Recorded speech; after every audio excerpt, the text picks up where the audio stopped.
bumagsak kasi mga boss yung lagayan ng baterya nito eh. Ayan. Ito yung lagayan ng baterya, tinanggal ko muna kasi hihinangin ko ngayon. Napakadelikado, napakaraming wiring mga boss. Ayan oh. Eh kita nyo naman oh.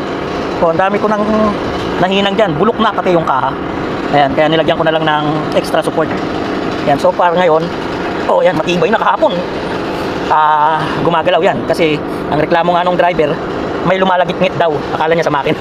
Eh ito pala, pati nga gulong mga boss, pinatanggal ko doon sa tire pa namin. Ayan o, kasi pati dito, ayan o, kahapon ko pa ginagawa ito ng hapon naman, mga alas 3 yata ito dinating dito.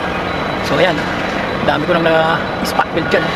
Ang hirap mag-welding dito mga boss kasi bumabagsak sa akin yung pinag-weldingan na tanso, bagay yun. Andyan ako nakaupo kahapon. So far, andito pala yung script ko.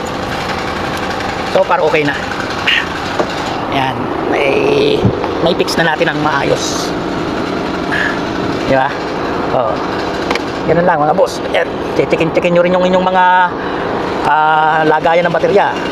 Baka may mga tama na o crack. Yan ang pinagmumulan. Lalaki ka agad yan. Kaya ipagawa nyo na. Papawelding nyo lang naman ang ganyan. Yan o.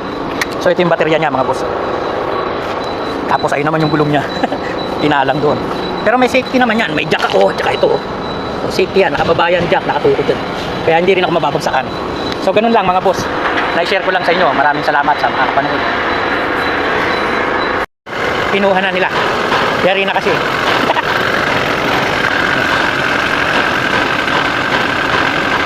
Wala. Ayun yung sasakyan ni Indica. Oh, bye bye. Yan na. Naka 1 point na tayo mga boss. Oh, sige, bangas ka dyan. Sumabay ka dyan sa Bobcat.